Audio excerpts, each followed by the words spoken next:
Fala pessoal, tudo bem? Como é que vocês estão? Professor Eduardo Cran aqui com vocês mais um dia, né? Então, mais um materialzinho para a gente gravar. Acredito que de grande relevância, muito importância e também que gera muitas dúvidas, né? Então, hoje nós falaremos sobre acessórios, tá? Mas a gente não vai falar sobre acessórios apenas aqueles que vão ter alguma ajuda pertinente para que a gente consiga desenvolver melhor algum gesto motor, tá? Seja ele qual for. A gente vai falar também um pouquinho dos acessórios que a gente utiliza dentro do treinamento, dentro da musculação, né? E a melhor forma de se utilizá-los e quando utilizá-los, tá? Então, botei aqui para vocês, tá? Acessórios. Começar com o simples e o básico. Por que a gente vai utilizar acessórios? Para quê? Quando? Por quê? Para quê? Quando? Para quem que a gente vai utilizar os acessórios? Isso a gente falando da parte de agrupamentos musculares específicos para que a gente melhore outros gestos, outros movimentos, tá? Primeira coisa que a gente tem que pensar, core. Dentro dos exercícios de musculação de uma forma geral, dentro dos exercícios de força, seja supino, agacho, terra, power, seja um leg press, uma passada, uma fundo, farm walk, enfim, onde vocês vão utilizar um overhead press, clean and jerk, snatch, enfim, toda e qualquer gama de exercícios que vocês querem utilizar para quem vocês vão treinar. A gente precisa ter um core forte. Ele é muito negligenciado na musculação.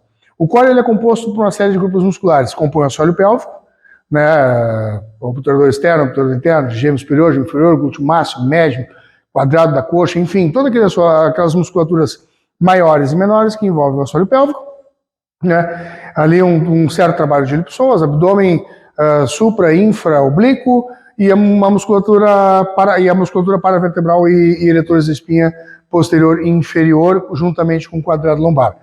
Então, todo esse composto de grupos musculares forma a região do core, que é o centro de estabilidade de massa, de gravidade e de massa, deslocamento de massa do nosso corpo, tá?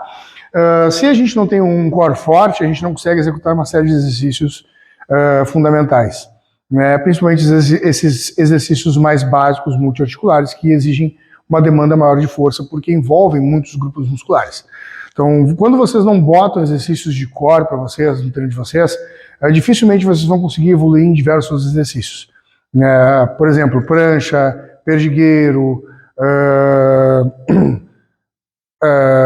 flexores de quadril, exercícios unilaterais de extensão e flexão de quadril, rotações de tronco com isometria ou sem isometria, enfim, bom dia, paravertebral, abdominal supra na bola, abdominal infra suspenso, enfim, uma série de exercícios que vão trabalhar esses componentes que eu havia falado para vocês, que são esses grupos musculares que compõem o core. Se vocês não trabalharem esses grupos musculares dentro de uma sessão de treinamento de vocês, inclusive vocês podem separar isso, né, 2 a 3 vezes na semana especificamente para isso, ou 2 vezes na semana especificamente para isso, e outras vezes na semana pré-treinamento de vocês, mas aí não com a mesma intensidade, dependendo daquela sessão de treino que vocês vão fazer naquele dia. Né? Alguém que vai treinar de novo, vou fazer uma perna mais intensa hoje, e aí vocês trabalham o alongamento de vocês trabalham a mobilidade de vocês, flexibilidade, enfim, trabalham o corezinho de vocês, aí vão para os exercícios específicos de musculação. Antes ou depois que eu vou alongar, trabalhar a mobilidade, enfim, que é um outro paradigma que a gente utiliza, assim, escrito na literatura, a gente não tem muita comprovação científica em cima do alongamento. A flexibilidade, mobilidade, alongamento são coisas diferentes. O alongamento a gente afasta a origem da exceção sem exercer uma pressão mecânica muito grande. É uma coisa mais simples de fazer. Vou alongar um bíceps, eu estendo o cotovelo, não estendo ele de forma muito forte, nem com muita compressão em cima dele, e faço um relaxamento muscular. A flexibilidade ela é a amplitude máxima que uma articulação pode seguir, que vai entrar que vai entrar dentro das características do trabalho de mobilidade, que são trabalhos mais difíceis de serem feitos. E aí podem ser feitos de forma passiva ou ativa, juntamente com o alongamento. Tá? Dentro do core, a gente tem os exercícios específicos para a mobilidade também, mobilidade escapulohumeral, glenohumeral, mobilidade da articulação do quadril, mobilidade do tornozelo, punho, enfim. Por que é importante trabalhar os exercícios de mobilidade? E é uma coisa extremamente negligenciada junto com o core de vocês. Por que é importante?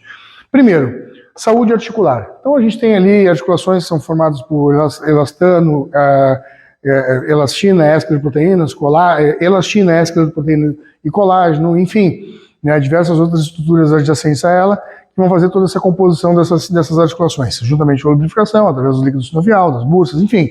Né, a saúde articular ela depende desses fatores relacionados ao alongamento e encurtamento. né? Inclusive o ciclo de alongamento e encurtamento de contração muscular, ele vai ser mais eficiente conforme a gente vai trabalhar essa saúde articular. Por quê? Porque envolve diretamente a contração muscular. Se vocês têm um músculo encurtado, ele não vai atingir a amplitude máxima para poder atingir uma contração máxima. Então, para a gente poder estender bem, a gente precisa flexionar bem. Se a gente tem um grupamento muscular mais encurtado, uma articulação em flexo ou pouco distensionável, né, menos complacente, a gente não consegue essa eficiência mecânica para que a gente tenha uma produção de força maior dentro de uma amplitude de movimento mais satisfatória e saudável para aquele grupamento muscular. Não adianta eu fazer um exercício de bíceps, uma rosca direta, já com o cotovelo um pouco mais flexionado. Por quê? Porque talvez eu não consiga estender bem meu cotovelo, porque eu não tenho saúde articular ou não tenho a mobilidade adequada, nem um bíceps, né? Um fáscia menos complacente ou um tendão menos complacente que permita que eu consiga estender ele até o ângulo de 0 grau que compõe a posição ortostática anatômica antes da gente iniciar a flexão no plano sagital, né? Então a gente precisa dessa complacência, a gente precisa dessa saúde articular e vai envolver dentro da mobilidade, que tem essa diferença entre flexibilidade, alongamento e o trabalho de mobilidade. A flexibilidade já vai mais para o lado do trabalho de mobilidade, mas ela tem ainda uma pequena diferença. Por exemplo, a flexibilidade, a gente atinge essa amplitude máxima de movimento. Ela é mais estática. A gente pode fazer uma FNP, por exemplo, né, uma facilitação neuromuscular proprioceptiva, né, com cadência de movimento para ir aumentando essa amplitude, mas a mobilidade, ela, além de usar a flexibilidade, ela também usa o alongamento, e a mobilidade ela vai estar restrita também a mecanismos proprioceptivos daquela articulação. O trabalho de mobilidade ele pode ser mais balístico, ele pode ser dinâmico, ele não vai ser tão estático quanto o trabalho da flexibilidade, embora possa, e não vai ser tão estático quanto o trabalho de alongamento. A mobilidade ela envolve, além desses alongamentos, envolve também alongamentos balísticos. Então existe uma pequena diferença entre os três, tá? Para fins de conhecimento. Tendo um mecanismo de produção de força mais eficiente, obviamente a gente tem treinos mais eficientes. E para isso a gente precisa trabalhar alongamento, flexibilidade e mobilidade. Para isso a gente precisa de saúde articular para poder ter uma contração muscular mais eficiente. Lembra que eu ia falar para vocês? Ciclo, alongamento e encurtamento de contração muscular, afasta, origem e inserção, aproxima, origem e inserção através das contrações musculares. A gente só vai ter eficiência nela se a gente conseguir atingir amplitudes satisfatórias para que essa eficiência neuromotora seja realizada, que vai compor o gesto motor. Tá? Quando que a gente utiliza esses acessórios? Quando que a gente põe? Né? Agora, aprofundando um pouquinho mais, né, mas não muito bastante, a gente utiliza antes dos treinamentos, que a gente vai ter em decorrência, de forma mais específica, a gente pode usar um pouquinho mais geral, faz um alongamento, vai fazer, por exemplo, vamos botar um treino de costas hoje, tá? Treino de dorsal. Vamos fazer um treino de dorsal ou para as meninas aí um treino de posterior de glúteo ou de anterior de coxa. Vocês vão trabalhar a mobilidade do símbolo superior de vocês, né? Vocês vão trabalhar a mobilidade do símbolo inferior de vocês e vocês vão trabalhar a mobilidade geral do esqueleto axial de vocês, tá? A gente tem um esqueleto axial, né, que é composto por cabeça, tórax, coluna vertebral, e a gente tem um esqueleto apendicular, que é composto por esses símbolos e os membros conectados a esses símbolos de vocês, tá? Que seria o cinturão escapular e o quadril. Tá? Então, de certa forma, mesmo que vocês façam um treino específico de treinamento muscular, é bom que vocês façam pelo menos um exercício de mobilidade para outros. Por quê? Vai fazer uma passada, precisa carregar os halteres com a mão. Precisa estar com aquela região escapulohumeral, glenohumeral um pouquinho mais solta. Vocês precisam estar com uma articulação do punho aquecida. Vocês precisam estar com a articulação do quadril aquecida. Vocês precisam estar com a articulação do tornozelo do joelho aquecida. Claro, aí desceu ali, foi do quadril para baixo, aí vai ser específico para aquele treino, porque vocês vão trabalhar no membro inferior. Mas, e aí no caso das costas, vocês também vão fazer um pouquinho, vai fazer uma ponta de barra, um remada a cavalo, tem que flexionar a coluna, tem que flexionar o joelho, tem que flexionar o quadril. Então vocês vão precisar pelo menos um ou dois exercícios de mobilidade para outros grupos musculares que compõem outras articulações que não precisa ser a mesma necessária que vai ser propagada numa sessão de treinamento. Então, se eu vou trabalhar membro superior, um treino de dorsal, um treino de peitoral, um treino de deltoide, né? Eu trabalho também um pouquinho de mobilidade dos membros inferiores, mas não foco ali, mas aí faço um pouquinho mais completo dos membros superiores. Isso pode ser pré-treino, tá? Então, descrito na literatura, a gente não tem muita comprovação científica sobre isso. O que a gente sabe é que o treinamento de força, ele dessensibiliza estruturas como o OTG e o fuso. O órgão tendinoso de Golgi e o fuso muscular são pequenas estruturas mecânicas, né, relacionadas a reflexos miotáticos, mecanismos proprioceptores, né, que são acionados e tem também o limiar da dor e nos causa e nos traz a neurocondução de parar um determinado movimento ou ter um reflexo de um determinado movimento ou não, e eles são dessensibilizados conforme o treinamento de força vai ocorrendo. Conforme vocês vão aplicando mais carga, essas estruturas se dessensibilizam. O que isso quer dizer? Quando vocês finalizam o treinamento, se vocês têm uma determinada amplitude muscular, articular, uma determinada amplitude articular, que é normal de vocês, ela pode passar daquele limite e aí ter um estresse mecânico maior por conta dessa dessensibilização dessas estruturas que, de certa forma, tem um mecanismo reflexo e tem um mecanismo de atenção, né? Caso vocês passem daquele limite, vem um pouquinho de dor ou ele vai dar uma travadinha em vocês. Então, depois a gente não recomenda muito. Alongar é tranquilo. Quando a gente fala de mobilidade e flexibilidade, é diferente. Alongar de boas, desde que vocês façam um alongamento mais light. Mas a parte específica ali de mobilidade, deixa para antes, né? E também se vocês conseguirem fazer 1 ou 2 sessões na semana, só isso, melhor ainda, para que vocês tenham mais saúde articular e consigam ter mais eficiência neuromotora na contração muscular de vocês, tá? Materiais. Aí agora a gente fala da parte de materiais, tá, pessoal? O que são os materiais que a gente utiliza na parte do treinamento de força? Isso eu vejo muito comum nas academias e de forma muito errada. Os materiais, eles são utilizados para proteção mecânica, manter um determinado aquecimento em alguma articulação específica, como uma joelheira, uma cotoveleira, por exemplo, né, que pega alguém que tem uma epicondilite, uma inflamação no lécano da una, né, um tendão tricipital na origem da inserção dele, uma tendinopatia do tendão do quadríceps, ou do ligamento patelar, enfim, né, vocês têm uma IT aí que incomoda vocês para treinar, aí bota uma joelheira, uma cotoveleira, você consegue manter essa articulação um pouco mais aquecida por mais tempo, o que diminui essa dor de vocês, tá? Durante o treinamento, possibilita que vocês consigam treinar um pouquinho melhor, tá? Mas, de certa forma, o nosso corpo, ele é perfeito. O corpo humano é uma máquina perfeita.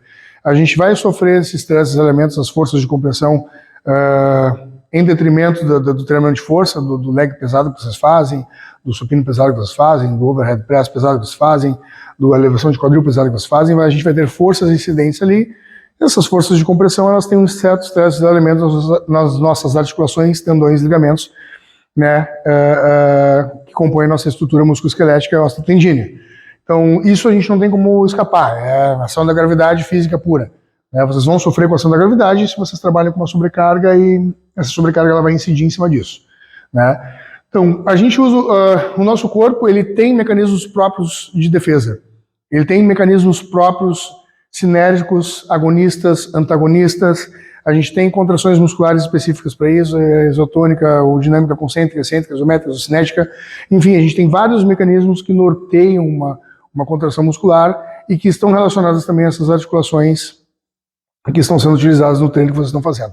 O nosso corpo ele está preparado para isso. Ele vai se adaptar a uma geração de um estímulo e essas adaptações mecânicas, fisiológicas, metabólicas, elas vão acontecendo conforme o tempo vai passando e conforme vocês vão utilizando métodos de treinamento priorizado, enfim, para os objetivos que vocês estão norteando para vocês, para os objetivos que vocês têm como meta para vocês. Isso a gente não entra em questão, mas a questão é que se vocês buscam estímulos diferentes, gerar estímulos diferentes, vocês vão sofrer adaptações mecânicas a isso também.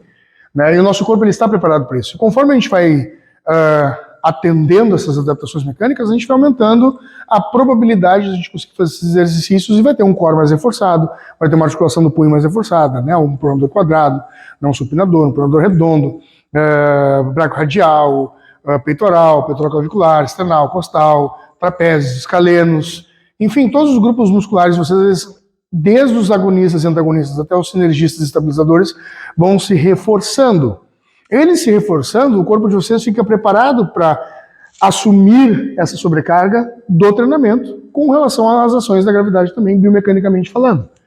Os braços de alavanca que vocês vão utilizar, eles vão proporcionar para vocês, durante o treinamento de vocês, esse reforço dos tecidos adjacentes aos grupos musculares, né, para que vocês consigam ir progredindo e ir evoluindo. No entanto, quando as cargas começam a ficar muito altas, aí vem a necessidade da gente utilizar esses materiais. Aí agora a gente está indo para um outro tipo de acessório.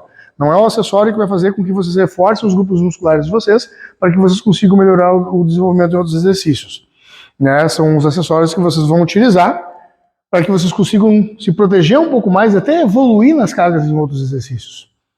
A gente recomenda, dentro da literatura, acima de 75%, 80%, mas aí, de geral, 80%. 80% estimado de verdade, não os 80%, 20 repetições que existem por aí, que eu não sei quem é que faz. Mas tá aí na internet, aí no Instagram, aí vocês vão olhar 12 repetições com 80%. Pelo amor de Deus. Os 80% de verdade, aquelas 6 repetições, ali, 4 a 6 do dia. 4 num dia bom e 6 super-homem ou mulher-gato. Né? Já começam a utilizar o material. Porque aí o material ele vai ter uma proteção mecânica, o material, vocês já estão bem preparados fisicamente, vocês conseguem treinar com boas e determinadas cargas somente utilizando os componentes do corpo de vocês, que é muito importante. O corpo ele é uma máquina fantástica, perfeita, a gente prima por movimento e o movimento é lindo. Então se vocês conseguem trabalhar com cargas altas, até 80%, sem a utilização de qualquer tipo de material, vocês estão trazendo saúde para o corpo de vocês, proteção para o corpo de vocês. A partir disso, aí ensejam alguns riscos e a gente, se faz necessária a utilização desses materiais. A joelheira, ela vai aumentar a força elástica, a joelheira vai aumentar a força elástica reativa de vocês por conta do momento de fricção dela. Então, quando a gente flexiona o joelho, ela se aperta mais. Quando a gente tem joelho, ela tem um sistema de propulsão. Então, vocês aumentam a força reativa, a força elástica de vocês, melhorando a ação concêntrica dela. Mesma coisa com o cotovelo, quando a gente vai estender um tríceps, num supino, ou num desenvolvimento, enfim, né? Esses exercícios que você quer utilizar a faixa de punho, ou até os straps, né? Para quem tem a pegada um pouco mais fraca, mas quer com cargas mais altas, pelo menos quer manter um padrão de movimento geral, porque consegue fazer um exercício mais forte, porque uma remada, uma ponta de barra, uma remada curvada, um stiff para as gurias, né? Vocês têm força na cadeia posterior, vocês têm força nos paravertebrais de vocês e no glúteo de vocês, mas vocês não têm força na pegada, né? Os flexores dos dedos do punho de vocês não conseguem acompanhar. Usa os straps, não tem problema. Não usa a partir do primeiro exercício, da primeira série. Se fazer as feeder sets de vocês, as warm-up sets de vocês, enfim, as séries de aquecimento, vocês não precisam usar já de cara. Eu faço um stiff com 30 quilos de cada lado numa barra olímpica. Show? Quando chegar nos 30 quilos de cada lado e pesar, usa o strap. Mas no aquecimento, com 5 de cada lado, para que usar o strap? Usa os componentes naturais do corpo de vocês. Mesma coisa uma ponta de barra. Vai treinar uma costinha, pesou a mão, fadigou o bíceps, vai jogar no dorsal. O dorsal é muito forte. O latíssimo do dorso ele vai conseguir, fora os outros músculos adjacentes a ele, ele vai conseguir suprir. Mas aí a pegada não está dando mais, porque fadigou o antebraço, fadigou o bíceps, enfim. Usa o strap. Mas não vai usar o strap, tu faz uma ponta de barra com 120 quilos. Aí vai usar o strap com 40, 30, não tem sentido. Entendeu? Quando chegar na série mais pesada, aí usa os straps. Mas não deixa, e o cinto também, a coluna flexionada. Mesma coisa as meninas, vai usar o cinto para fazer um stiff, usa na carga máxima. No início não. O corpo de vocês tem que ter força para trabalhar dessa forma. Ou vocês não estão trabalhando o core de vocês de maneira adequada, ou vocês não estão trabalhando a mobilidade de maneira adequada, e aí estão cheios de compensações mecânicas, desvios posturais, hipotonia em determinados músculos e ficam enchendo o saco na academia, como meu perdoe, eu sempre fiz meu stiff. Eu não consegui agachar, empedrou minha lombar, o cu empedrou. Por quê? Porque não trabalha o core, porque não trabalha a mobilidade, porque não trabalha alongamento, flexibilidade, enfim. Vocês não vão ter saúde articular e vocês não vão ter saúde de determinados grupos musculares se vocês não fizerem o trabalho completo. Simples. Cinto. O cinto, por Deus, 20 anos de área, eu já vi gente usando cinto na cadeira extensora. Porque o cinto usar cinto na cadeira extensora, pelo amor de Deus, né? Fica dando por rasgar, né, cara? Não tem sentido. Cinto para fazer rosca Scott. Cinto para fazer puxada pela frente aberta. E detalhe, a puxada te puxa para cima.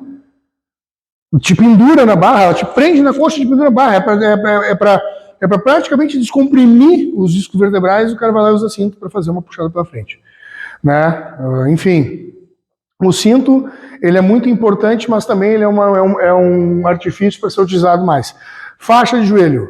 A faixa de joelho, ela tem... Por que eu misturei os dois? Porque a faixa de joelho e o cinto eles vão ter uma composição muito parecida na hora de utilizar. Se vocês forem utilizar a faixa de joelho para fazer um leg press, um agachamento, se não é a nível de powerlifting, chumbo total, 3, 4 reps, vocês passam a faixa no joelho.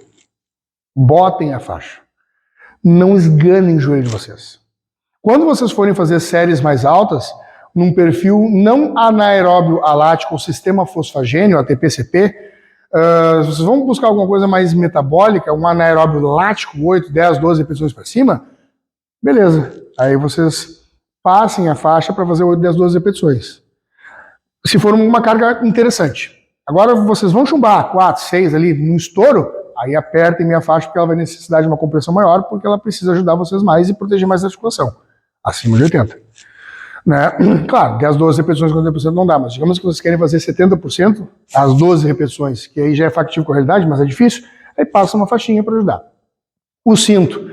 O cinto, ele tem um mecanismo de proteção muito grande. No entanto, a galera não sabe usar o cinto. Não sabe usar o cinto. A galera aperta o cinto de tal forma que não consegue nem respirar.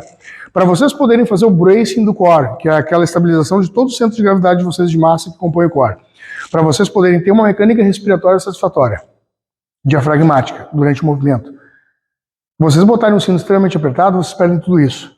O core de vocês ele vai ter um ponto máximo de utilização quando o abdômen de vocês produzir. Tá? Então aqui, ó. Aqui está o cinto. Aqui está meu abdômen. O cinto, ele tem que estar levemente encostado. E vocês têm que conseguir botar pelo menos um dedo, não com muita dificuldade, entre o cinto e a parede abdominal de vocês. Por quê? Porque quando vocês fazem uma força extrema, uma manobra de valsalva, ou expiram com força, ou pesou e soltou, sei lá, se cagou, fez o que, o abdômen de vocês, ele protuz, ele vem à frente. E ele precisa colidir contra o cinto para que todos esses grupos musculares entendam que ali tem uma parede e que ali tem um limitador, mas que ele precisa fazer força contra aquela parede. Não é o cinto que tem que forçar vocês. É vocês que tem que fazer uma força abdominal contra o cinto.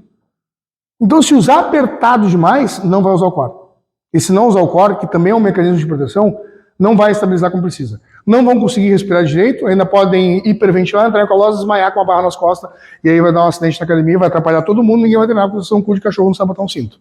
Tá? Então, aprenda a colocar o cinto. Cinto só quando necessário, principalmente nessa região que é muito importante, que é o centro de massa do corpo, e que sofre direto com a ação da gravidade. Por quê? Porque é o centro de deslocamento do corpo. Né? Vocês vão caminhar, vão ter um leve desvio à frente. Vocês vão sentar, força ali. Enfim, tudo que vocês vão fazer vai passar por essa região. Então ela tem que estar bem forte e protegida para isso. Tá, pessoal? Outro detalhe, para finalizar, os acessórios que vocês vão utilizar para melhorar determinados movimentos. Por exemplo, para vocês melhorarem Quando que vocês vão utilizar acessórios para determinados movimentos? Quando vocês verem que aquela pessoa chegou num determinado limite daquele movimento e que ela precisa evoluir naquele movimento. Vamos pegar um exemplo básico, agachamento. Meu agachamento, eu estou com dificuldade na ação concêntrica, na finalização.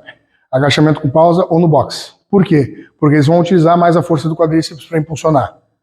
Tá? Ele não vai ter a força reativa elástica, que vai impulsionar esse movimento com o quadril e que vai facilitar com que os estabilizadores ali, o glúteo e cadeia posterior, consigam manter o movimento para que vocês consigam subir e a ação concêntrica dos quadríceps e dos extensores do quadril não seja tão forte. Então, um agachamento com pausa ou um agachamento com box, por exemplo.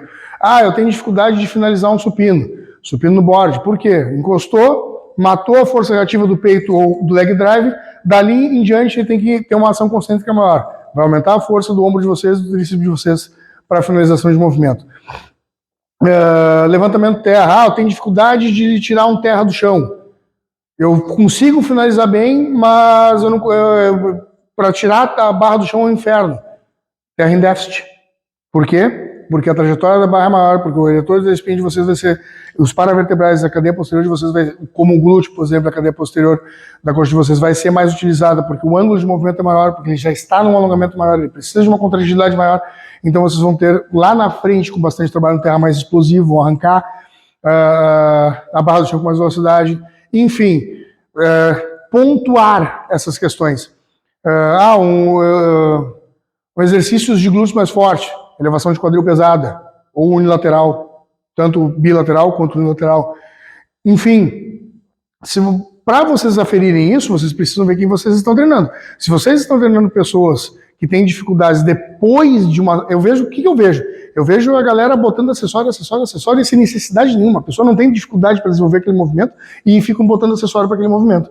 Você só coloque acessório quando ele for pontual para uma determinada limitação. Apontem essa limitação, vejam o que ela está causando, a dificuldade específica, e aí sim vocês inserem um acessório para correção daquele movimento, seja por desvio postural, por hipotonia, por dificuldade, ou porque chegaram no máximo daquele movimento e precisam melhorar agora e progredir 1% ao dia naquele movimento, 1% ao mês, 1% ao ano, para terem mais força naquele determinado movimento. Então, não deem acessórios para todo mundo de forma desnecessária.